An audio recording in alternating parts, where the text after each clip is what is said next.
एक बार गुरु नानक जी और भाई मर्दाना जी मथुरा में एक मंदिर के पास बैठे थे और मंदिर को देखकर भाई मर्दाना गुरु नानक जी से कह रहे थे कि गुरु जी, अब मंदिर जहाँ पर सच और धर्म की शिक्षा दी जानी चाहिए थी, वहाँ पर लोग ये क्या क्या कर्म कर रहे हैं। अभी भाई मर्दाना जी की बात पूरी भी नहीं हुई थी कि पास में बैठा एक पंडित जो भाई मर्दाना जी की बात सुन रहा था बोल उठा, कलयुग है भाई, कलयुग। ये सब कुछ कलयुग की वजह से हो रहा है। इंसान मंदिर में भी लोभ लालच नहीं छोड़ता। घोर कलयुग है, घोर कलयुग। तो श्री गुरु नानक जी ने उस पंडित से पूछा कि कौन से कलयुग की बात कर रहे हो। तो पंडित ने कहा, मैं इस युग की बात कर रहा हूँ जो चारों तरफ फैला हुआ है, जिसमें लोभ है, लालच है, मारधाड़ है, काम है, क्रोध है, सब तरफ अपराध ही अपराध है। पंडित जी ने कहा कि वो सतयुग का समय सही था, जब लोग मिलजुल कर रहते थे, सत्य की राह पर चलते थे। अब तो कलयुग है जो बहुत भयंकर है। तो गुरु साहब ने कहा, पंडित जी, अब भी तो हम सत्य की राह पर चल सकते हैं, अब भी तो हम मिलजुल कर रह सकते हैं। गुरु नानक जी ने इतने सहज से ये बात कही थी कि पंडित गुरु साहब के चेहरे को देखते रह गए और कहा, आपने सत्य कहा, मगर ये युग तो होते ही है ना, ये सतयुग, द्वापर, त्रेता, कलयुग। गुरुजी ने कहा कि अगर तो आप बाहर देख रहे हैं और सोच रहे हैं कि बाहर कोई युग बदलेगा, तो फिर आप गलत जा रहे हैं। बाहर तो जो हजारों साल पहले था अब भी वही है। गुरु साहब वाणी में फरमाते हैं कि सोई चंद चढ़े से तारे, सोई दिन अर तप्त रहे, सातरती सो पौन चुलारे, जुग जी खेले थाव कैसे। गुरु से फरमाते हैं कि बाहर कलयुग नहीं होता। अगर तुम युगों को मानने वाले हो तो मैं आपको सच बताता हूँ कि युग इंसान के मन के अंदर बनते हैं, बाहर नहीं। बाहर तो वही चांद जो आज हम देख रहे हैं, वही हजारों साल पहले भी था।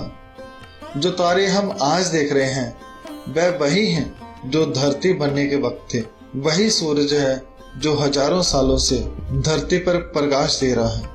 अगर पंडित जी बाहर कोई युग बदलता तो ये सब भी बदलते, मगर धरती जैसे पहले चल रही थी, जैसे तारे पहले थे, जैसे सूरज पहले था, अब भी वैसे ही चल रहा है।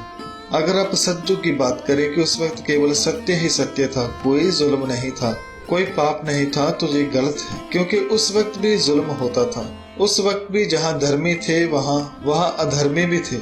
उस वक्त भी अच्छे बुरे हर तरह के व्यक्ति थे। उस समय नहीं बल्कि हर समय में रहते ही हैं। चाहे आप किसी भी युग की बात कर रहे हैं, किसी साल की, किसी दिन की या किसी सदी की। इसलिए बाहर युग नहीं बदलते। अगर तुम युगों में यकीन रखते हो तो हे पंडित, जान लो कि युग तुम्हारे अंदर है और हम अंदर के युग को, कलयुग को बदल के सतयुग में जरूर रह सकते हैं।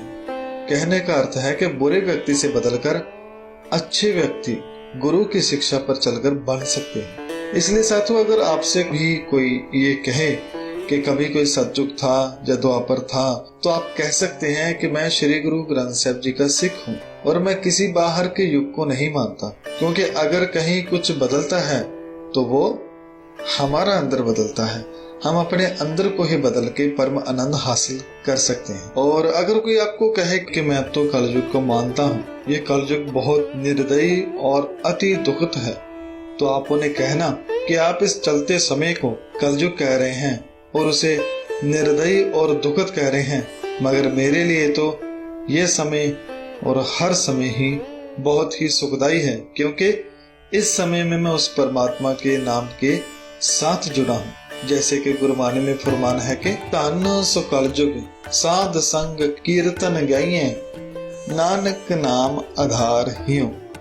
गुरु जी फरमाते हैं कि लोग कलयुग की निंदा करते हैं, पर ये कलयुग भी मुबारक है अगर गुरु की संगत में टिक के परमात्मा का कीर्तन किया जाए।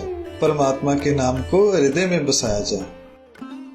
अगर आपको इतना सब सुनने के बाद भी कोई कहे कि युग तो होते ही हैं, तो आप उन्हें श्री गुरु ग्रंथ साहिब जी की इस पंक्ति को भी सुना देना कि आप 4 युगों की बात करते हैं, मगर परमात्मा की कुदरत तो जिसे तुम युग कहते हो, ऐसे हजारों लाखों युग अपनी गोद में समाये बैठे हैं।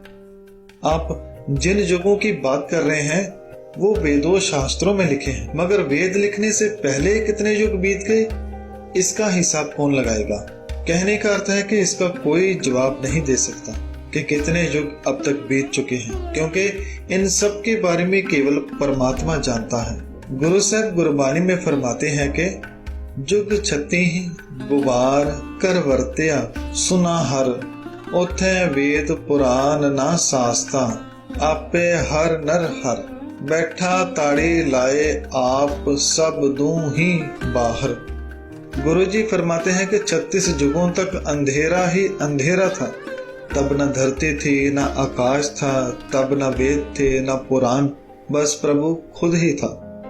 36 युगों का अर्थ है बेअंत युग, जिनकी गिनती नहीं हो सकती। इसलिए जब आपको कोई कहे कि 4 युग हैं, तो आप प्रेम सहित विनती कर सकते हैं कि बाहर के युग को मैं नहीं मानता, क्योंकि अगर आप कोई हिसाब लगाकर भी बताएं कि 4 युग हुए हैं, तो उनसे पहले युगों का हिसाब फिर कैसे लगाओगे, जिसके बारे में केवल परमात्मा ही जानता है। तो साथियों, ऐसी बहुत सारी पंक्तियां गुरु साहब की वाणी में हम और भी ले सकते हैं जो कलयुग के बारे में है, मगर मैं एक आखिरी सवाल को कहकर मैं समाप्ति करूंगा कि अगर कोई आपको कहे कि ये कलयुग यानी ये समा बुरा है, तो आप इस गुरबाणी के वचन को सुना देना।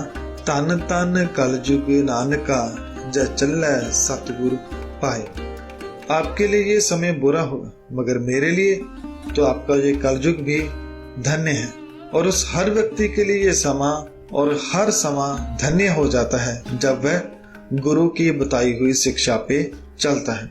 सो साथियों, अंत में मैं कहना चाहूंगा कि कलयुग शब्द गुरबाणी में कई बार आया है, मगर इसका अर्थ किसी बाहरी युग से नहीं है। ना गुरबाणी युग आदि को या शुभ अशुभ जैसे दिनों को मानती है। गुरबाणी इन चीजों को नहीं मानती। गुरबाणी तो आपके अंदर को ठीक करती है, आपको अंदर से साफ करके आपको साफ और स्पष्ट देखने लगा देती है। गुरबाणी में बहुत साफ साफ लिखा है कि दिन वही अच्छा है जिसमें परमात्मा याद रहे, और बुरा दिन वही है जब हम प्रभु को भूल जाते हैं, अर्थात बुरे विकारों में फंस जाते हैं। सो गुरु जी फरमाते हैं कि बुरा कोई दिन या साल या सदी नहीं होती, बल्कि बुरे हमारे ख्याल होते हैं। अगर हम उसे सुधार लें तो हमारा हर समय ही सफल हो जाता है, हमारा हर समय ही अच्छा हो जाता है, सफल हो जाता है, जब हम गुरु की बताई हुई वाणी पर चल पड़ते हैं। सो आप सभी का बहुत बहुत धन्यवाद हमारे साथ बने रहने के लिए। वीडियो बनाते हुए तमाम गलतियों की मैं माफ़ी चाहता हूँ। अगर आपको अभी भी कोई शंका इस टॉपिक पे है तो आप कमेंट कर सकते हैं, मैं किसी और वीडियो में उसे क्लियर करने की गुरु की कृपा से कोशिश करूँगा। धन्यवाद। वाहिगुरु जी का खालसा, वाहिगुरु जी की फतेह।